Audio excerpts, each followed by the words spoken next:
Hello and welcome to Songs Off the Vine, the show where we have fresh and honest conversations with songwriters, musicians, and creatives about their story, their lives, and how they make the stuff they make. I'm your host, Tim Ostdiek. Thanks for listening. We're making a podcast here. We're like a month in. This is amazing. I'm having just a delightful time making it.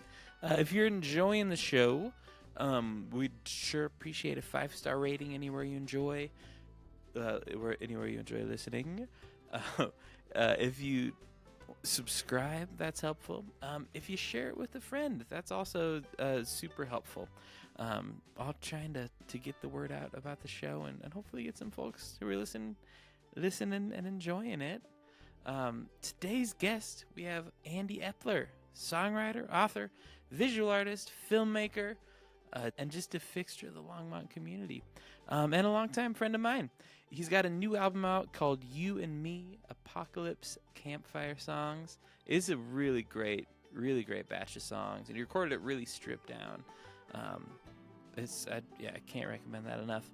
And he's also putting out a bunch of new singles. He just put out a new song called Watchdogs. It's great.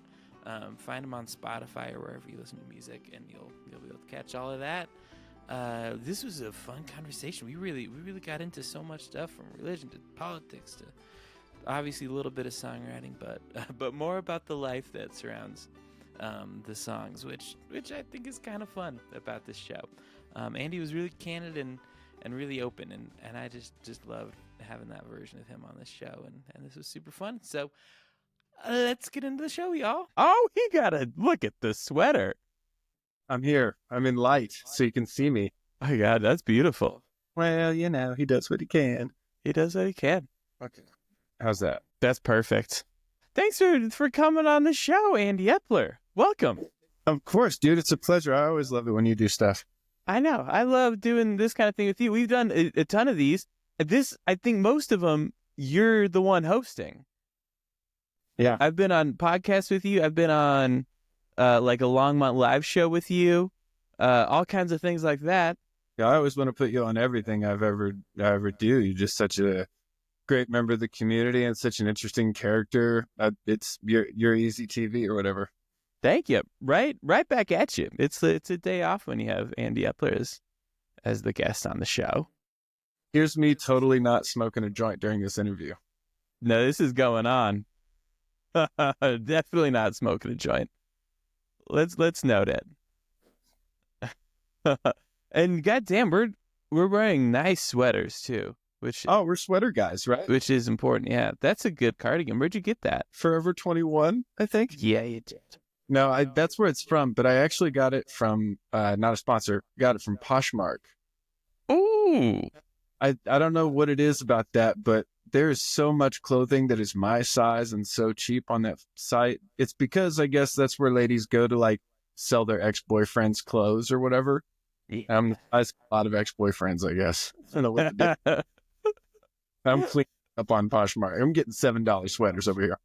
God damn, I gotta get on there.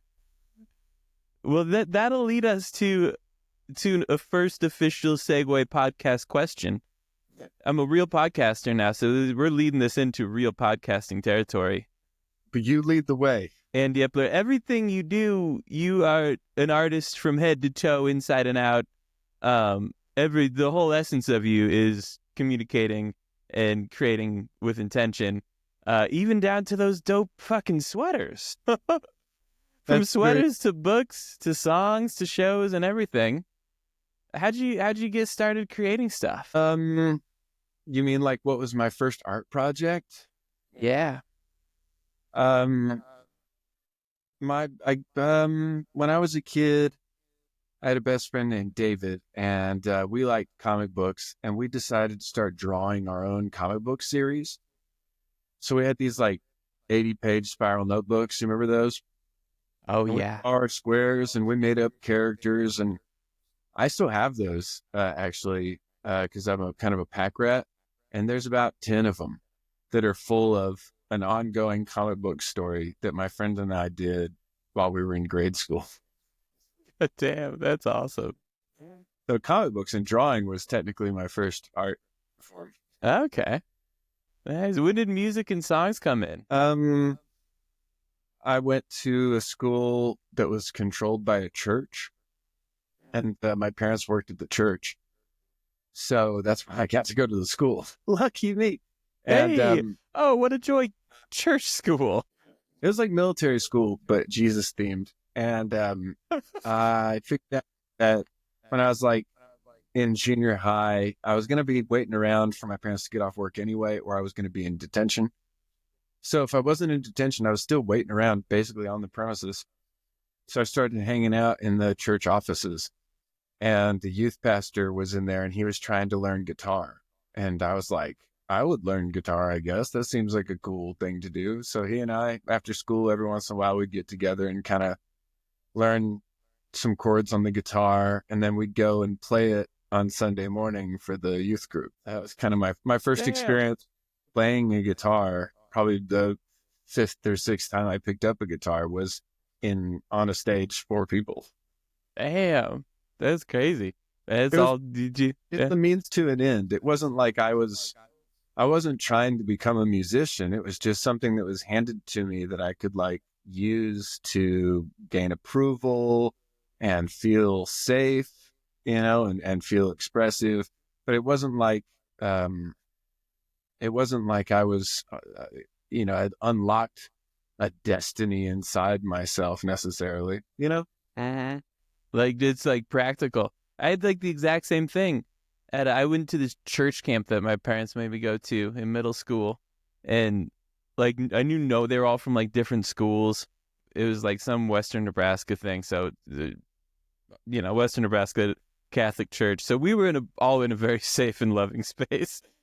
I didn't know anybody. And then, like, I like just sat in my little corner. I would like go to the bathroom a lot because I was like, I'm just awkward sitting here not knowing anybody. I'm just gonna go hide somewhere. But then I got asked to play at the last church service, and I like the song was like a G chord and a C chord, and I can play those so well, and I played them hard. And then I was like so cool the rest of the time. Yeah, like this is a practical weapon. Yeah. It was like a tool to kind of like unlock a way to get positive attention. Because I was getting all kinds of attention in school, but it was because like I was in trouble a lot. So it wasn't the kind of attention that would have helped me necessarily. So it was nice to be able to get a gig sort of, and like be able to be on a stage and be like, no, I'm playing a song, and like, me and the youth pastor, we learned this song. Now here we are, equal bad at it, playing it for you, and you're still over there. It's like we're doing a show, kind of, Uh-huh. Church is an interesting place to learn to do music because everybody's so participatory, and they're going to sing along with you. It's like the most jazzed up crowd you'll ever get. They're so psyched. Yeah, under threat of permanent punishment, they got to pretend to like songs a little bit. We ought to bring that somehow into what we do. I feel like we'd get a lot more streams if people were afraid that they'd go to hell if they don't like it. Well, how do we start this? He held belief, Yeah. People don't dig my stuff. It's not looking good. You better say your Hail Marys. Yeah, you're going to want to start pretending that you do. But that is kind of like a weird thing to transition out of as an artist. If you started in the church where there's like this automatic acceptance and sort of like easy leadership of a crowd, they all agree to follow you wherever it is you're going, emotionally with the song or whatever. There's this kind of like, I don't know, there's like this consent to like go to an emotional place together. And that's something that is really hard to manufacture outside of that kind of an atmosphere. Because people don't do it honestly, really. They kind of like feel obligated in the church setting. But you're not going to catch them obligated outside of that at the bar gig or whatever. It's not going to be the same. Yeah. They're like agreeing to the... It's a masking thing. You know what I mean? They're masking to like...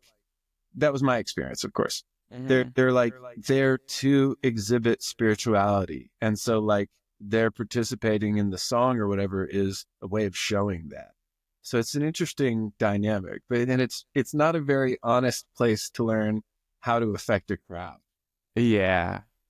You're working through something else. And then you fast forward to being in a bar, and the behavior they have to exhibit is looking tough for a girl or Yeah. or not paying attention. Yeah. Now, like the bar psychology always seemed to me like they'll like you if they can associate themselves with you in a positive context. If you're like the guitar guy in the corner and you sing some funny, likable songs, they might associate themselves with you or send you a drink or something like that, because that like spreads the cool around the room or whatever. Mm-hmm. But if you're being a jerk or whatever at your gig, or you think too much of yourself, they're going to want to like bow up to that. They'll respond to that. I'm mostly talking about drunk men. That's, you know what I mean?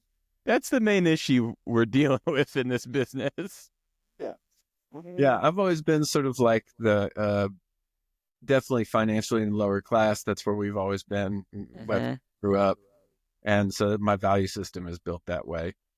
So like, I've never been in the position of like, I don't know, having some great job with a bunch of money to throw around, but it's easy to tell who has been in that position in our society. So it's not like it's hard to tell who the customer would be if you were trying to sell something. This is true. They wear it beautifully, not like, yeah. Yeah, it's the economy. They have the money or whatever. You know, if you're playing songs now that apply to like the boomer generation, you might do really well because, of course, they've squeezed all the finances out of our economy like a sponge that went up. Yep. And they're like, here's a $10 tip. Play some fucking Jimmy Buffett. Yeah. No. I don't want to hear your or something like that. I don't know. Throwing a lot of shade on Jimmy Buffett, and I feel myself backing away from that. But we bless his work, but I'm no Buffett aficionado either. I'm no buff head. I'm no buff. I don't need to I'm take not fan of that. buffet. Don't need to take to the buffet. That's the one. That's the final answer. That's the final answer to this bit. Oh man, when did you move from playing in churches to playing in bars, and moving from playing church music to original music? Well, I was playing original music in the church. When I was out of high school, my first real job was playing at the church, and I was writing songs, and the congregation was learning, and I could teach, hundreds of people a new song, and then it would be like one of the songs they accessed spirituality through. It was a really far out way to learn to be a songwriter. Mm. But I was religious, and I had read the book in question. Oh, So, you're one of the real ones. Well, I don't know, but I had belief associated with the book. Yeah. Which, whatever, apparently that's not popular anymore. But I read in the book where people were getting paid by the church, okay? And it was under this certain contract with God. And it was called the Levites, and they would get 10% of everybody else's income. And that was because the Levites were a specific class. They were the priest class, and they had to live by rules like they couldn't own anything for themselves, okay? So if the Levites got to eat dinner, it's because they were given dinner by the community, and their only job was to like go around and perform ceremonies for people, or do weddings, or do work in the temple, or whatever. So when I was kind of like getting old enough, I believe it's called the age of reason, I got old enough to where I was looking at myself going, all right, well, I'm getting paid based on this scale that is from thousands of years ago, from dudes that like lived a whole different contract with the community than I am. I'm like eating sandwiches and like renting an apartment and like buying stuff and like owning my guitar. And like, I wasn't doing my part of that contract that I was being paid as. And that's every pastor, by the way, is in that position. So I found it was distasteful. So I left my job there and went into playing at bars. And you can't be playing Jesus songs in the bars. That's not how you like meet people where they're at. People don't love that there. Yeah. Well, that wasn't what the job was. And that's not how I, like, as a Christian, I thought my job was to go into the world and preach the gospel. That was the only mission that my Jesus had sent me on. Okay. That's called the Great Commission. So like, that was really important to me in my story. So when I went to go play in the bars, it was to go out into the world and like try and like show, hey, look at, I'm like living a nice, I'm like, things are going okay. And like, I'm reacting well to things. I'm a spiritually growing person. And the trick was they're supposed to ask, hey, why are you doing so well or whatever? And you're supposed to be like, well, you know, Yeah. that was that's what I thought was going on. So then I started studying about my religion. It's called apologetics, learning how to like defend my religion so that I could help people learn about my religion. But then I learned all this shit that no one had ever told me about the world. And it was very disappointing in a lot of ways, you know, to find out how the Bible was put together, or to find out, you know, the historicity of some of these things that did or didn't happen. And, you know, the facts of science, you know, provable science and stuff like this. My whole religion kind of dissolved in my hands. So when it did, I was sort of still out in the bars playing and whatnot, but my motivation stayed the same. You know, I wanted to like use my skill set to somehow turn my suffering into medicine for other people. That has always been my process. That's always been what I was trying to do. I used to do it because invisible people were kind of low-key threatening me. Nowadays, I just do it because it still feels like the right thing to do, even if it's, you know, doesn't have anything to do with my eternal soul, you know? That's the long answer. I started playing in bars, Tim. That's exactly what I was hoping to get when I started that. I would have been heartbroken if it would have been like, well, I got fired and I learned a few Tom Petty songs. No, kind of the opposite. I've quit every job I've gotten. Yeah. That's the right way to do it. Job in a long time, I guess. But like for me, my art has become my job, even if it doesn't pay, you know? Yeah. That's something I've always respected about you so much, is that you are through and through true to creating things and telling the truth, regardless of what else is happening. I know the truth. I know that I don't know the truth. So the more I can give little waypoints of my experience, that helps other people see their own waypoints, that they're just as right as I am in a lot of ways. When it comes to fundamental reality, nobody knows what's going on. Mm-hmm. Everybody knows you should be nice to people. That part's tough, though. Is it? You know? Not supposed to be, but boy. Anyways, yeah, I for me, going out into like, I was trying to go into bars to preach the gospel. And in the traditional sense, not in like the post-King James sense, there's like, I'm going to go off on a small tangent here, Tim, but this is important as far as the content of your previous question. Mm-hmm. When I went out into the bar scene, it was because like I was trying to preach the gospel. What that meant was the quote, the original quote from scripture was, go out into all the world and preach the gospel. But the version that King James or whatever put in his Bible was, go out into all the world and make disciples. Those are very different commandments. Yeah. Go make disciples versus preach the good news, so to speak. Mm-hmm. It also means two fundamentally different things that I didn't realize at the time that I came to learn. That if it's go out into the world and preach the gospel to every creature, which is the full quote, to every creature means whatever the gospel is, it's something a dog can understand. And that changed fundamentally how I look at the world. Because like, I'm no Christian. I don't think it's literally true. However, I'm allowed to drive any analogy that I can read. Hell yeah. So when Jesus said, go out in all the world and preach the gospel, that must mean show my love, because that's the only kind of thing that I know that can translate to every creature. Like a dog understands a pat on the back, or a bird understands like some seeds or whatever, like basic kindness. Even animals can understand that. A tree can understand water. You know what I mean? So that must be what that mission is. And once I started thinking that way, it grew me way outside of my religion. And that was sad and happy process. That's why you met me, because I left town for that kind of thing. Damn. That's gorgeous. I'd never heard that little dichotomy. That's really interesting. I don't talk Going about it. from- Confusing for people. It Yeah, is, yeah. And it's something that maybe is intentionally confusing from the perspective of a church, because if we shift to this should be something that a dog can understand and it's about love, then all of a sudden there's much less excuse for the way it becomes easy for us to structure a life and a society and a relationship. exactly. Or how you treat society. Like if you're Yeah. going for King James version, the King James was a politician manipulating a text so that he could get a result. Okay.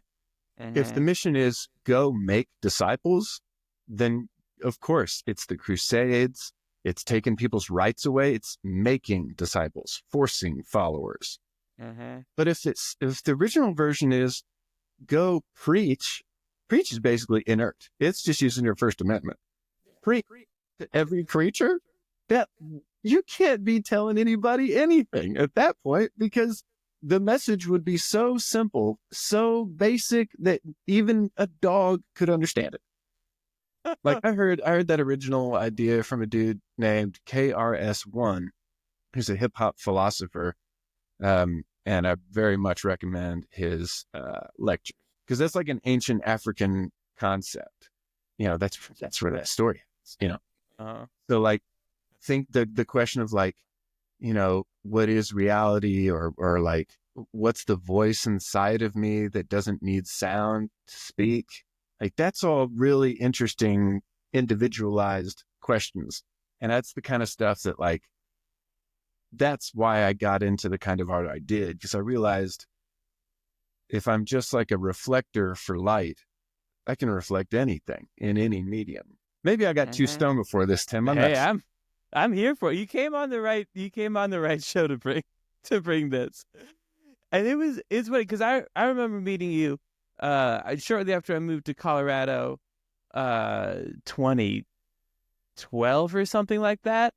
Oh yeah, okay. And I was in this space of like, I grew up in the Catholic Church, some like kind of wrapped in that, like my family, the Ostdiek family, like they're big into Catholicism. They're also fairly progressive. I don't understand. I don't understand. I love your parents. My parents, yeah, they're the best. And I like hadn't seen this version. Like I had graduated high school, small town Nebraska. I hadn't seen this version of being able to be someone who's spiritual, who's in tune with shit happening beyond us that is not tied to the Bible, that is not tied to Christianity. And meeting you and then finding all these other interesting voices, like my favorite comedian Pete Holmes, and like these people who are so like interested in this space of like what there's so much going on out there, and the Bible kind of has a part of it. It's telling part of the story as well as so many other things. But also you don't have to be tied to that. No one knows the full story. I don't know where I'm going with this. I would think I'll just say, yeah. I've been studying that a lot lately, Bible specific stuff, because I'm doing a news related project right now. But one of the things I'm going to touch later this year is religion stuff.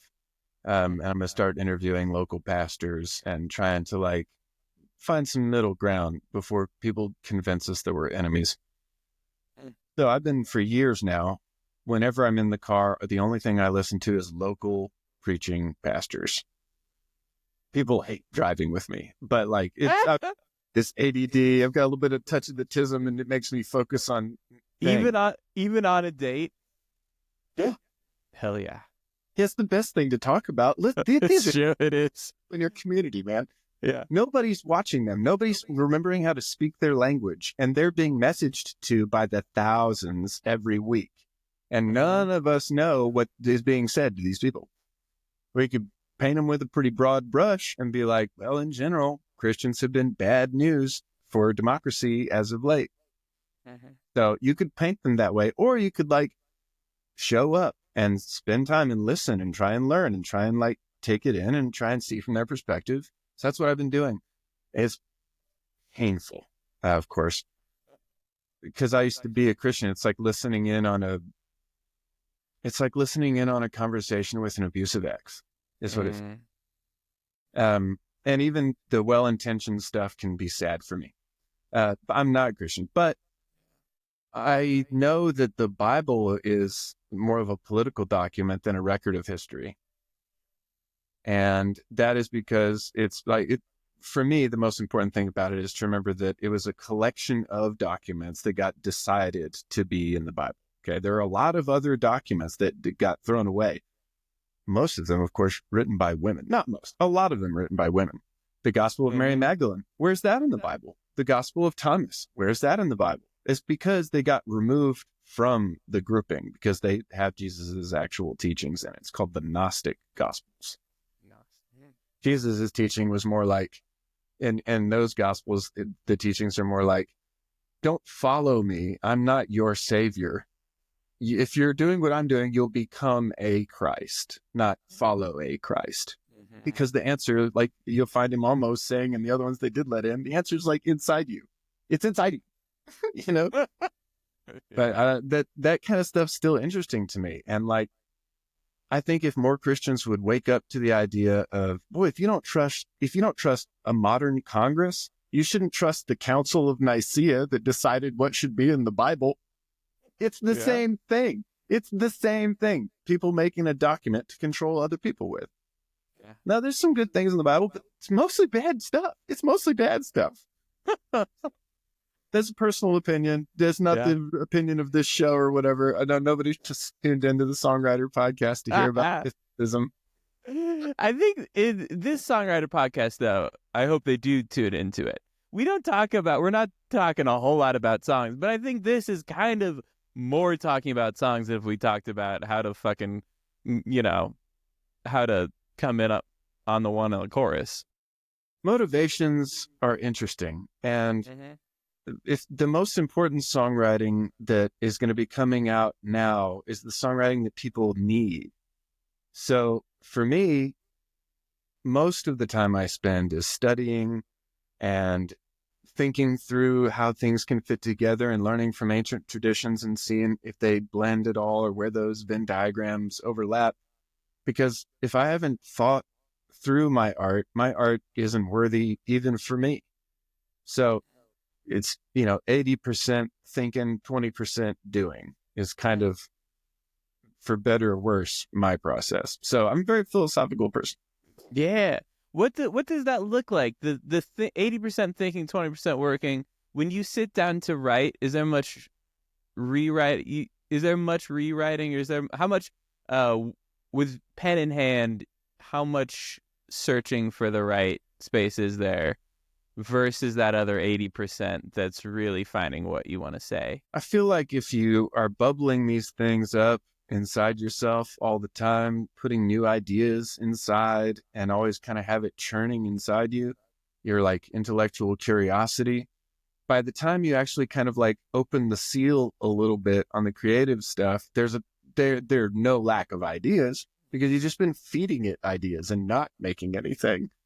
And then by the time I come around to wanting to make a song, I know what the song needs to be about. So I have a target to aim at. So then it's just a matter of like, can I reliably produce prose? And that's not an issue at this point, Yeah. And that's kind of the interesting part, frankly, is the putting together the prose. Right? You want to have an interesting rhyme pattern, maybe. You want to mostly say something effective. Yeah. I've been listening to Love Songs for the Apocalypse. I had it just up. God damn it. I've been listening to it all day.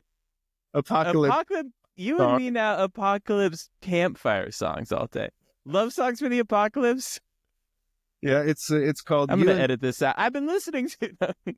No, please. And like, I'm a very wordy person, and so my titles are awful. My title for that album, Oh, glorious. There's a guitar, and the title's longer than the number of people in the band.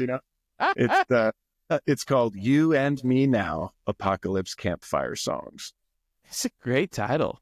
Thank you. It's kind of like the rawest thing I've ever made musically. Yeah. And mostly it's just like me doing a live take first thing in the morning in this studio that my friend Seth Rex Road runs, Slow Roast Studios. And I'd like show up there in the morning and it'd be like 8 a.m. and I'd been up, golly, I party a lot. So I was up all night a lot of these days, and I would go down there and kind of croak out some tunes and down a beer real quick and sing a couple songs, low lifestyle. And that's kind of the vibe for that album. Morning hungover vibes, I guess. That's beautiful. Your voice does so well. Like, it's just, like, there's just little cracks. Like, the character of you singing in the morning is fucking beautiful. Thank you. Yeah. It's an interesting thing. You like learn to like play your instrument a little bit. Mm-hmm. And I like to have a wide range of tones that I can reach, But once I started thinking about it in like an instrument type of way, I quit worrying about like, do I sound the same on every song, or does it match all the way through the album? I quit thinking that way, and I started just thinking about like, am I worried about putting the distortion on my guitar? No, it's a guitar. Everybody knows it's the same guitar. Who cares? You know what I mean? Yeah. One of these dudes that wore like sweatpants.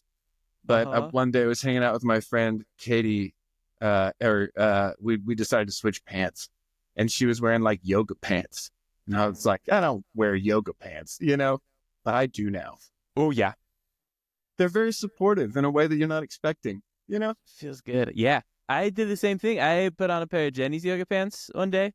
They're like fleece lined, and ooh, they feel good. Ooh, yeah. See, you can't like hide any like secrets in those pants.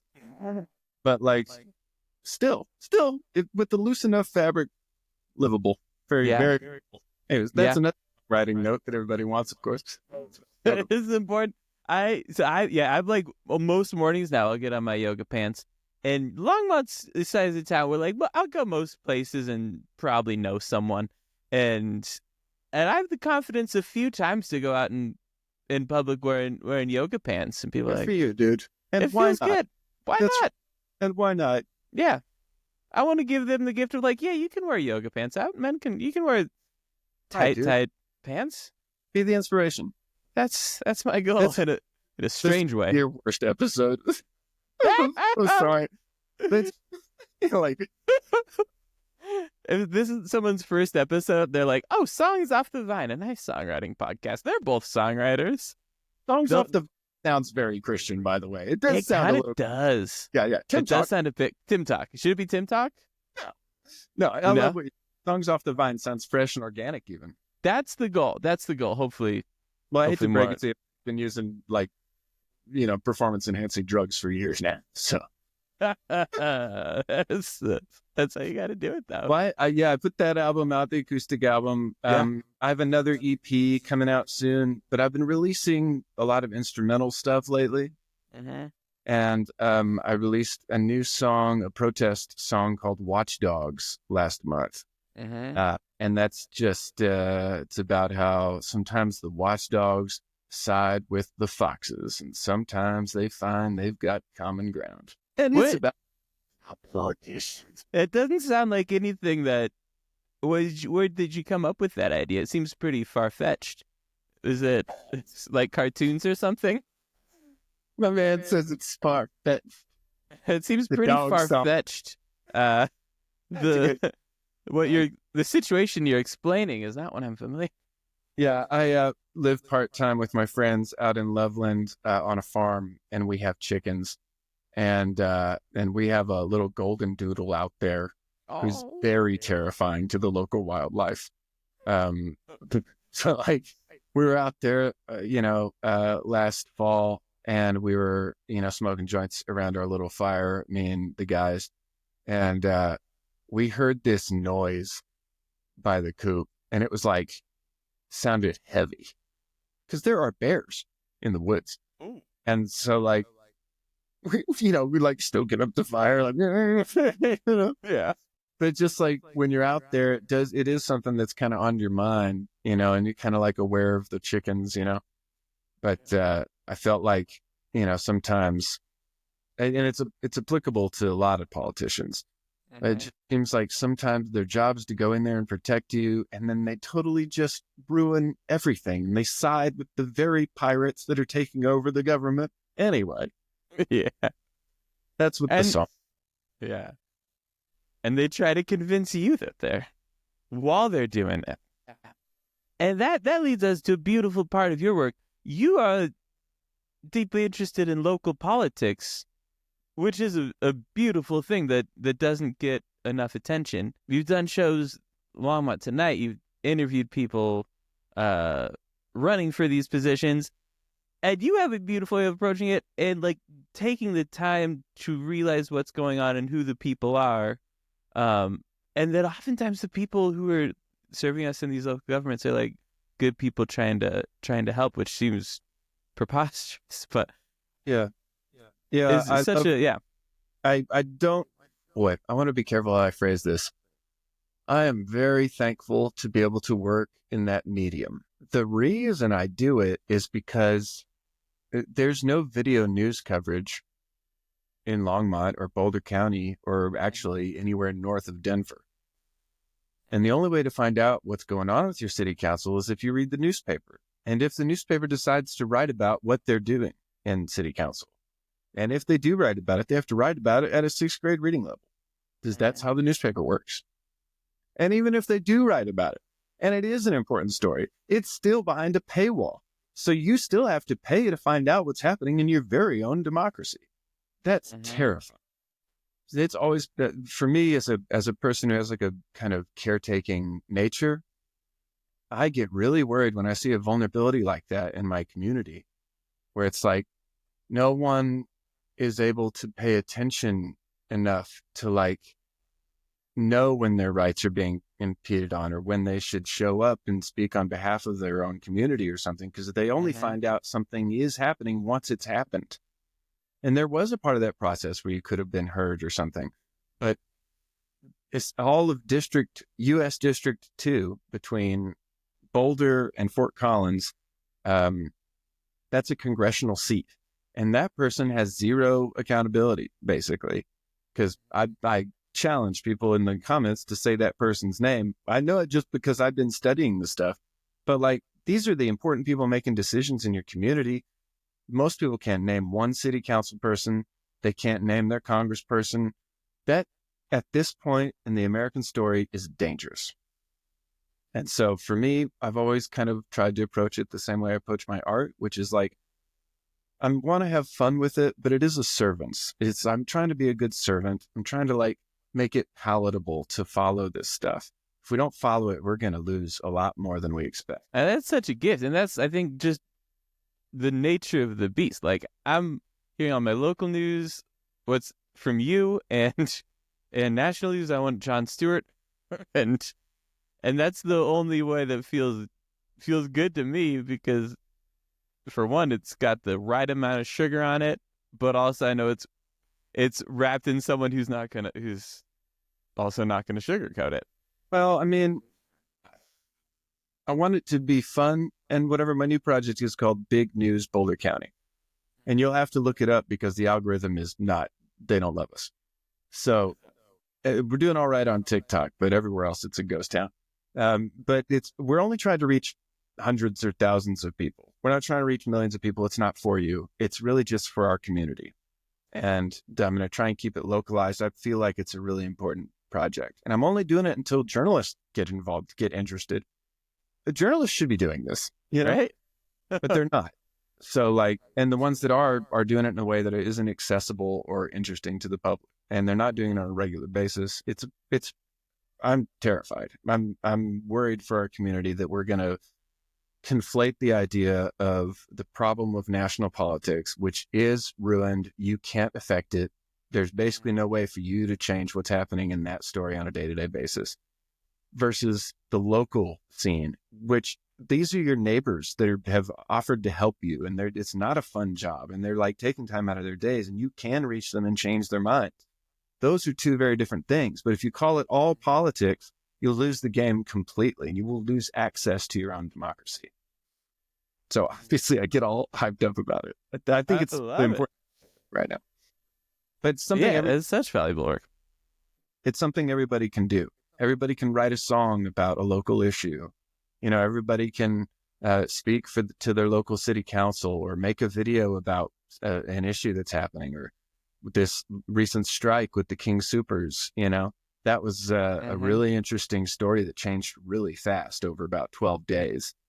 And it was really hard to follow it, especially locally. I don't know if you found it difficult to follow that stuff, but I did. So Yeah, because it's like Times Call is about all we've gotten behind a paywall, and not a lot of updates. And so we've been doing stuff like I wrote a song, about the algorithm, and then I ran like a slideshow of local people's pets, and then have little cue cards that come up about what to do if ICE is in your community, or what your rights are, what the local resources are for that. Because like if I were to say it on the microphone, the algorithm will get us. But if I put it up with pictures of cute cats, I'm pretty sure it gets by. You know what I mean? Yeah. So issues like that and issues like the King Super stuff are hyper localized in a lot of ways. And there's really it's a huge vulnerability for the public. And that's what I've never tried to go be famous or go to Hollywood or whatever. I just want to like work in my community and be a functional, helpful piece. I'm not trying to make the Andy Epler show. I really am trying to make something that's for everybody else. I'd love to make money doing it. I love to eat dinner and everything. It comes in handy every so often. Yeah. I'm not a big dude. It doesn't take a lot to run me. You put a little bird seed on the kitchen floor, I just pick it right up or whatever. Bird seed, I get it. Yeah, I'm a full-time artist. That means I make dozens of dollars every single year, Yeah. My parents got like this like 1099 from Sound Exchange, and because I was like, I used to live, or where they live now, I used to live. So like somehow they didn't get the update of the address, and they're like, oh, you really need to get this, and they were like, oh, have you done your tax? I was like, oh, you should open that. It is, yeah. Yeah. Like, I could get that's like $15 that the government needs to know about. Yeah, exactly. Well, if it's got paperwork, that's government shit. Yeah. And whatever. I've never cheated on my taxes. I've never hid $1. That's one thing I can say. Because if you're going to make tricksy art, you got to expect people to try and give you trouble eventually. Yeah. Might as well be not catchable.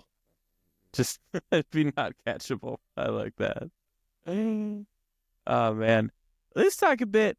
Part of this show for me is selfishly bringing artists in to figure out some shit from them that I want to learn how to do myself. So much of your work you've produced yourself. Like you've produced so many amazing sounding albums, and I know with like pretty modest technology. How'd you start learning how to produce songs, and what's your process like now? Yeah, I take great pride in not having to like work inside the system. My goal was to make a lot of albums in my life. So I went to college to learn to do that. I don't think you really have to go to college to learn to do it anymore, but back then you did. And I learned all kinds of other stuff, music theory stuff and all this. But I went there to learn to be self-sufficient. And that ended up kind of being the hallmark of my career. My whole career is I build a boat and then I row that boat. You know what I mean? And that's no way to make it in the music business. If you want to make it in the music business, what you want to do is pay everybody along the way, and they'll pass you along to the next person you're supposed to pay. And if you have enough funding to get through the system, that is exactly how it works, and that's a great way to do it. That's how the music industry works. But I've always wanted to just be able to crank out my own things and at my own speed and be wrong. It's not my responsibility to make good art. It's my responsibility to make my art. And like, you have to let the world go on that for me. So I just learned to do it myself. I work with minimal thing. I have a laptop. I got a little box that I can plug my cord into. If you have a microphone, don't you have kind of everything you need? You can fake lots of stuff. The technology is amazing. Horn sections, you can chop them up so great. Like sampling horns has never been easier. They have all this amazing technology. The problem is not technology. The problem is having a good song, you know? Mm-hmm. Yeah. So that's been my thing. I've never spent money on an album. And I've recorded 20 albums or so, you know? But That's amazing. I'm not in the music industry. I've never paid my way in. I'm not in the music industry. Basically, I'm a local artist. I love that. I was talking to Court McCumber, and he's saying the same thing. He's not in the music industry, and the more is the McCumber industry, and boy, that makes a lot more sense to be in the Andy Epler industry, because that's one that's providing important shit to people, and music industry is a whole other beast. But boy, and I think there is something to when you're trying to start making music and making records, that the voices that say you have to pay someone and that the thing you're going to do on your own isn't good enough they're pretty loud, and they're good at getting their money. But boy, it's to be able to do it yourself is like I don't have any problem with that. My stuff's not as good as other people's stuff that have spent all the blah blah money on it. Somebody like Bonnie Sims or whatever, who is fabulously talented and has real recording engineers working with her and whatnot. My album's not going to be like that. But also that's not what I'm supposed to be doing with myself. You know, that's not what my story's about. You know, Bonnie's a great example of somebody who boy, if I had money to invest in somebody, I'd dump it on that person because they are so talented. And if I could invest money and push them any harder than they don't need any help, of course. But man, that's somebody that I believe in that could work in the system. And once people do even more get an idea of that person, it's going to be like turning the sun on. You know what I mean? Yeah. My thing's not like that. I'm like the moon. Yeah. I'm just a little thing. Sometimes it's a little sliver. It's like, what up? I'm just hanging out. Yeah. I'm just doing my thing over here. Of growing my art or my art business to be some kind of giant conglomerate or whatever, you know. My thing is I'm a local shop and I'm making stuff for my local community. I don't have thousands of people listening. I have hundreds maybe, and that's all. I don't care. Yeah, that's worth it. Outcomes, I don't care about that part. Yeah, that's really essential, I think, for an artist to get to. For me, it was really important change when I released the idea of outcomes. It allowed me to make anything that I felt was the right thing to make. I wasn't shooting at goals in the same way, you know? Mm-hmm. Yeah. The responsibility to have 10,000 people that all like what you do. I don't need that, you know? If you have 5,000 people that will pay you $10 a year, that's not bad living. You know what I mean? That's really, the numbers are much smaller than people realize that they get comfortable, you know? Especially if you're not paying $10,000 for your album or whatever, or having to ask everybody you know every couple of years for $25 so that you can make another album that's worth $0. No money. It's worth no money. So it's worth nothing. Legacy. You've got to be thinking on a community level. It can't be about being famous. What's that even worth? If it's literally not worth the money, all it's worth is the ego or maybe the influence. Local influence is so potent and important and overlooked, you know? I just, that seems like a more important goal for me. That obviously this is me talking about it. That's what riles me up. Hell yeah.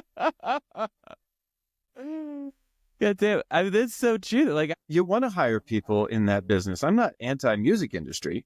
People that work in those studios, they deserve jobs. They're excellent at their work, you know? And when an album like yours or somebody's like Antonio's comes along, Antonio Lopez, what's his name dropping because we love him, you know? Hey, yo. Yeah. Or let's drop more names. His guys, those albums deserve to be fully showcased and fully fleshed out. You know what I mean? And there's some stuff that you can't do in a home studio. And that's true. There's some tones that you cannot capture in your living room. That's just true. and I've tones. agreed to not get those tones and just not use the good thing. Yeah. But like, it's a quality choice on my part. If I can't play it, it's not on the album. Mhm. So I'm trapped in a certain way, you know? Like Yeah. I like painting in watercolor because you can't put layers. You can't really layer it the same way because you can see right through every single layer of watercolor. And it's fundamentally kind of broken idea to try and layer it too much. Yeah. You rub it all off, you know? So like those kind of constraints, I don't know, that's what gets me off as an artist. That's what gets me into the flow state, is making it more difficult maybe than it needs to be. My skill set keeps growing. Keep making the project a little more difficult, you know? Struggle. Yeah. Yeah. And that's also the experience of someone who's listening to, as someone who listens to your records. Part of the experience is also knowing that, and knowing that, you know, your cat's meows in the guitar solo, that like, that your fingerprint is over every part of it. And that's like, that's worth a whole lot. Yeah. I never forget that. Yeah. I was on there. Yeah. I remember hearing about that. I was like, oh my God. Dude, that's how you got to do it. It's on this song called Can I Give It All Up to You? And it's on Broke Down Deluxe, the album. Broke Down Deluxe. And it's like got this little guitar solo, and guitar's making noise for the listener. Guitar's making noise when you move your fingers across the strings. Sometimes they go, you know, kind of like a weird string noise. But like my cat makes that noise, or used to, when I would like play guitar in the room. I'd be like, and it would be, my cat would be like, and so one day I just did it and put the mic in front of her, and she was like, meow. So I was like, I just put it where like that noise would be on the guitar, and it sounds like nothing. No, but it took an extra 2 hours. You know what I mean? Of course, it's getting the cat say it into the mic, and for me, very worth it. And for us now, for us, that's something I'll never forget. Nobody's going to want to spend that 2 hours of studio time, dude. Oh, gosh. If you're spending $80 an hour, you're not putting a cat on there. You're not doing it. I must do what I think is right. Look at my whole life. I will starve him to death if I think it's the right thing to do. Yeah. Proving that. Look at me now. I weigh nothing right now. It's because I've sort of been starving him to death until he does what I want. Starving him to death. But like, I'll spend hours on a tiny little noise, because like I have a certain spectrum-y thing to where like very sensitive in a lot of ways, and if it's not precisely what I need it to be, I cannot move on. Yeah. And that's a neat problem, and I can afford to do that because I'm the only sound engineer throwing his life away on it, you know. Yeah. For 20 Spotify or whatever. That's why we do it. But he doesn't boost his numbers, and he doesn't boost his numbers. Do it. If you're a musician out there, don't boost your numbers. Don't do it. You'll get taken down. You'll be proud to be a local artist soon. Soon it will be embarrassing to be a famous artist. I promise. In just a few years, it's going to be embarrassing, and it's going to be local artist is going to be the only righteous way to move forward. You're going to feel stupid if you have 10,000 people listening. Because if you're not an activist with 10,000 people listening, you're an asshole. If you have 10,000 people listening to your music every month and you're not feeding medicine to them right now, you are a problem. That's the Andy Epler opinion, not opinion of the show. If you had that many people influence over 10,000 people, especially that are living in your state, you are an asshole if you're not trying to message to them right now in history. It's one of the most important times in American history for artists to stand up and speak truth to power. I think it's an incredible responsibility to have 50 people that will listen to you. Imagine if you're at home and you're a songwriter, imagine 50 people walking into your living room and listening to you play a song. Every person is like a crystallized infinity. 50 of them show up, and you change how they look at the world. You change the world for people, for those people, the world they're living in. You changed the world. That is way more important than background in a Big Mac commercial or whatever. It's easy to forget that they're real human beings on the other end of this thing. That's right. the number part feels awfully nice, but it isn't really in that, like, 10,000 number is in relation of how do I feel about myself? How is this number feeding the thing that needs to feel like I am worth taking up space and making noise? But then when you see 50 monthly listeners, and they're human beings with names and lives who talk to other human beings, and all of a sudden you're like, oh, this is like there's a reason why we do this. Yeah. 30 people, if it's there, like, I don't know how many, I don't watch my numbers, but I'll bet they're low. I think that I've been working in politics, religion, and sexuality very exclusively, very illicitly my whole career. So I've been shadow banned since there was that. And so, like, I don't watch the numbers. I probably have fewer than 50 monthly listeners on any platform. That's probably right. And most of the people that like my music know me. And so, like, they maybe, like, send me a Venmo, or they'll buy something off of me or whatever because they know me. It's not because I'm famous or better than them, or they're not in, like, a worshipful, follow a leader type of way. There'd be more. It's a fake reality. The capitalist sheen that's over everything makes you think the popular music is the good music available to you. But that's not true. McDonald's is the most popular restaurant in the world.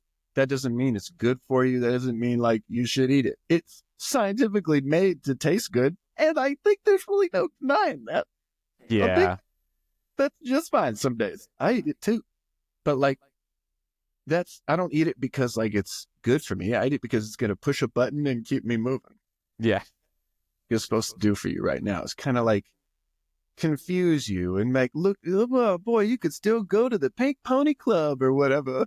Meanwhile, your neighbors are losing their literal identity rights. But we have, like, the party or whatever. We could still throw the party and shit.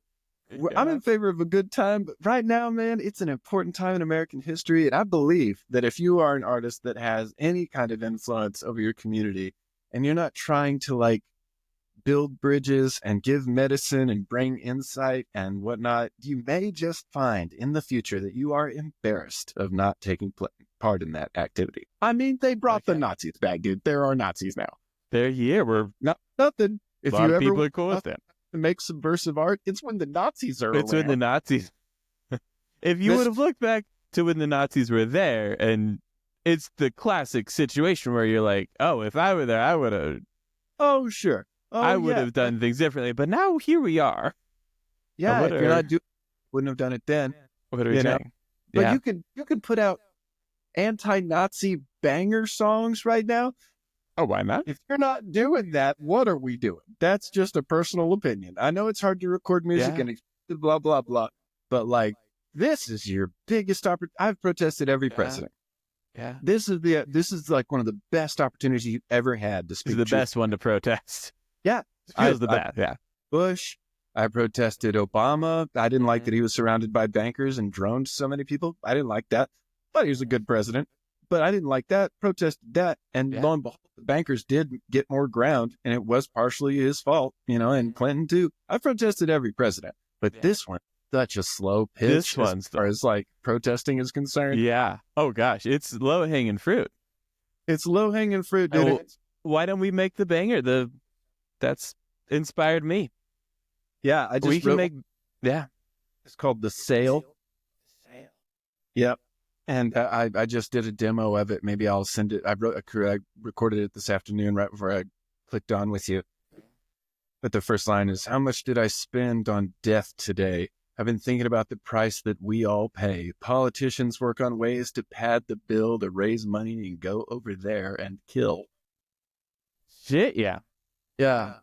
No wisdom, only force. Two-party system living through a great divorce. White ears, they make you look weak. Don't you know their new god crushes the meat? That's the kind of shit I'm trying to write in this house right now.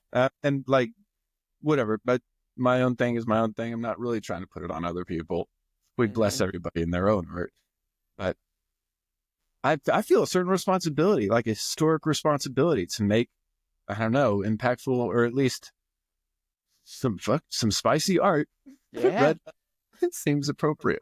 Yeah. I mean, if you look through history at times like these, like, this is when this is when the artists do have the opportunity to make something meaningful. And who knows what it does, but it's a human need for us to put that shit out there. I believe, like, for me, I want to be the greatest version of myself that I can be. And I think, like, the greatest artist is the kind of artist that makes the art that the community needs, not just the art they want to express. I believe that. And I really do. I want to be a great artist in that way, in a service-oriented way. I'm not trying to be famous necessarily. I just want to, like, I don't want to have to go get a job. Yeah. I want to eat a dinner without having to really feel like I paid for it. You know what I mean? I am a lazy guy. Oh, yeah. And I do drugs, and I'm a problem person. But, like, my goal is to be helpful. And I feel like whenever I'm working from outside of that goal, I never really feel good about the outcomes. You know, if I win some award or get some kind of recognition, but it's not based on something that I respect about myself, that's kind of a meaningless exercise. I hate that feeling. I'd much rather, like, end my life knowing I made small changes in my community that had real effect rather than some hit song and would live more comfortably. Boy, I'm speaking way too candidly on your show, Tim. That's Well, how it really works. what? You're not supposed to tell people how it really works. You're supposed to be like, no, I just hang out around and I make my art and flu, or whatever. It's all good. Now, this is the show to tell the dirty secrets in this space. So I'm grateful for you Bearing my soul to you for years, so I'm used to it. I know. Like, that's how I'm tricking people, that they're used to this, and then I'm like, I'm gonna record it and we're gonna put it out. Well, I bless it. I'm sorry if I've gotten too far off the songwriter topic. Oh no, that's, as I said earlier, that's kind of the kind of show I want to have. That all of this has been talking about songwriting. This has been the 80%, and you can get a book to figure out the 20%. To find the secrets of. You can get this book, that book. You get this very book. I wrote a song about songwriting some time ago, and it's called A Songwriter's Grimoire. You can get this book. Oh man, I had to get it. Yeah. That's like my my quick guide to songwriting, and then a collection of my lyrics from published albums. So it's worth it. It's a beautiful read. Get into the what did I take now? Having safe sex with the muse is one of my favorite lines. I don't know why he always has to be sort of a pervert about it, but he does. He does. He's got like a little touch of autism. He's got that ADHD like crazy. So my filtration system isn't always on point, but also that's such a great way to say it that sticks in your mind, because you are going to have this intimate experience with this other thing that feels outside yourself. It's not, of course, outside yourself, but it's like with inspiration as an experience, you're going to have this kind of exchange, and it's sexual, and it's for me, it's very like intimate, and like, it's like whispering something to like your partner when you're in bed and it's really dark and you're about to go to bed, but like you think of one more thing and you kind of like whisper to each other, even though you're just talking at full volume a minute ago. That's kind of how it feels with the muse for me. It's like this very intimate like thing, but you don't want it to take over your life. But then it does. Man, well, thanks so much for joining me. I'm gonna wrap it up with a couple just quick little shots that I ask in every interview if you're game, as to not take up too much of your time. But you can. I got nothing here, so you don't have to be short on this. No, my partner, he is going to come over here in a little while, but they're probably 20 or 30 minutes away, and they will just sit quietly in the living room and smoke dabs until I come down there. Well, that's perfect. Yeah, your questions. I'll be so brief. I'm the king of brevity. The king of brevity, as displayed. The only thing that I've missed in this podcast that I'm going to make sure happens before the end is that my cat Simon comes out. My cat Simon is in love with Andy Epler. I love Simon. I'll do impression. See, what? You blacked out. What was that part? Oh, sorry. Maybe I'll do my Tim impression and see if it still works. Let's do I it. used to be able to do their impression of you. I haven't tried it in a while. Maybe I won't. Maybe I'll save it for another episode or something. Okay. Yeah. During the pandemic, you had the hippie show, hippie happy hour, and No, we. right. What was that? It was called Hippie the Hippie Report. Report. Hippie Report. Yeah. That's right. It was a knockoff show, a That spin-off. was a knockout. The spin. That's right. I'm really killing it with names today. I'm gonna edit in over it. All those. Hippie Report, and we were watching that in the kitchen, and every time Simon would be like, he would show right up, and he'd just start yelling at you. He'd be like, "Hey!" It was so cute. He's such a good cat. He's a great cat. What song do you want to be played at your funeral? Oh God. I don't know.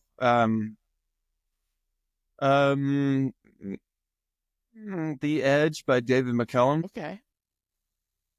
I've never heard this song. The instrumental piece. You have heard it. It's in a Snoop Dogg song. That song, yeah. That's Okay. my favorite musical piece. It's called The Edge, and it's actually a big instrumental orchestrative piece where if you hear it, you'll go, "Oh, that's where the Broke Down Deluxe kind of orchestration stuff is coming from." That particular orchestration. Interesting.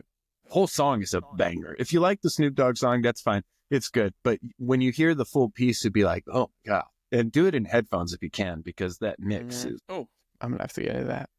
But that's my favorite song. That's not about my funeral. Oh, yeah. I'll write. I think that works okay. You They'll salt burn my grave. I'll ask you this next time you're on the podcast, and it can be a different answer. I give a different answer every time. Who knows? What else we got? All of my quick little wrap it up questions seem like lame to ask after we've gone so many places, but I'm gonna ask them anyways, motherfuckers. Favorite songwriting tool, instrument, gear, book, app? A Pilot G2.7 pen. That's important. Point Okay. 10. The point one. The 1.0 is too big, I think. The 0.7, that gel pen from Pilot, not a sponsor, but that's my favorite tool.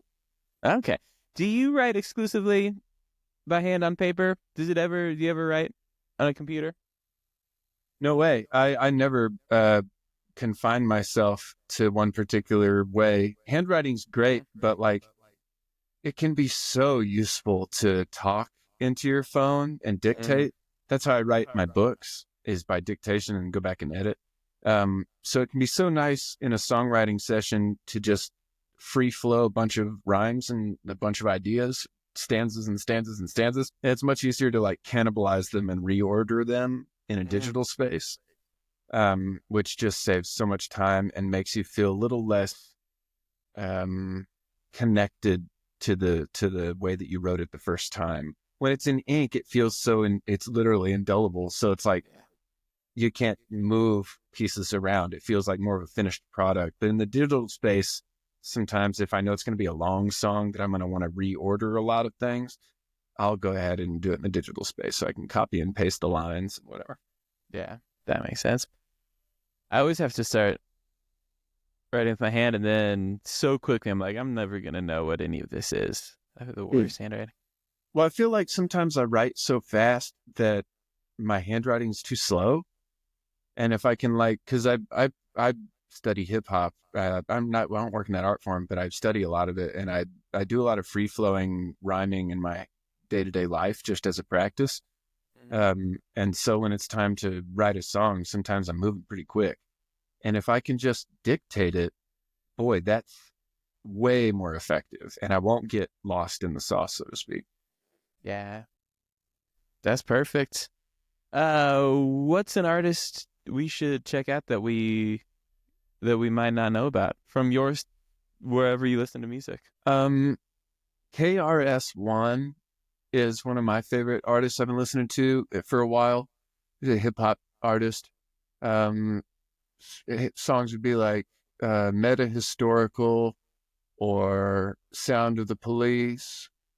So KRS-One is probably little treat for people. If KRS-One? you haven't already, he's like one of the like original hip hop artists and is very much ingrained in that history. And he's known as the teacher. And KRS-One stands for Knowledge Reigns Supreme over nearly everyone. Yeah. Super rad. His song Meta Holy History shit. is probably the one I would point people at. Oh, I gotta check that out. Or if you're into more esoteric jazz stuff, there's a dude named Sun Ra who has a song called Nuclear War, which is an amazing song. And he's got a song called Space is the Place. Space But is the place. Yeah, if you want my secret medicine, here's what it is. Sun Ra, he has these two songs. One's called I Am an Instrument. And what's the other one called? I'm an Instrument is the main one. He's got two more on that same EP. Oh, it's not coming to me right now. I Am an Instrument. And then Sun Ra. Sun Ra is an amazing thing. If you really want to get inside your own psyche a little bit and be able to drive yourself a little bit, Sun Ra, I Am an Instrument. That's the one. Shit. Man, last question. What's where if someone listened to this, the person who didn't know Andy Epler before this and they want to get more, there's so many different versions of more when it comes to you. What would you recommend next? I would say, if you like books, you could look in book places.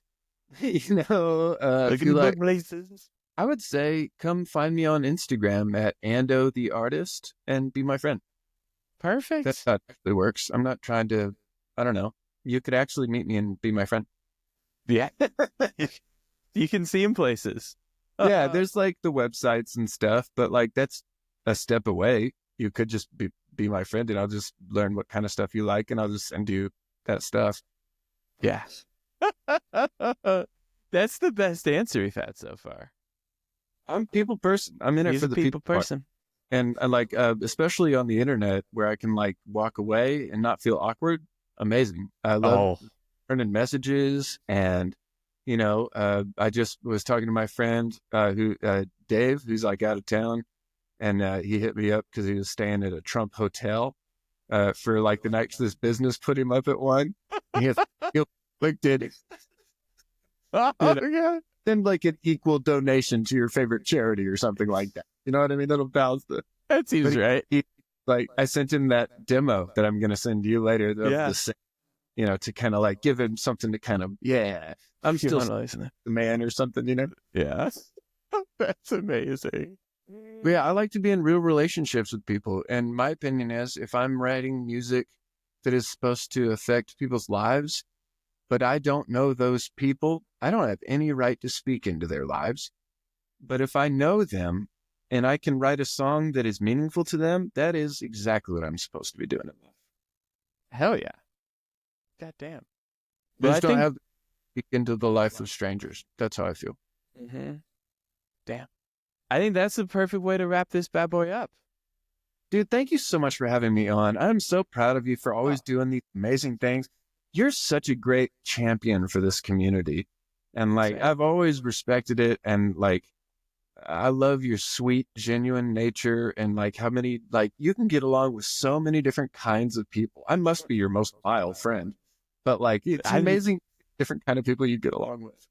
Got a wide range of them, but thank you for being on this show. And like, I learned how to do this job watching you do it when I moved here to Colorado. Like you've always been such an inspiration to me, seeing the way you follow your art, seeing the way you care about the community. You're just doing this thing in such an important way, I think. And yeah,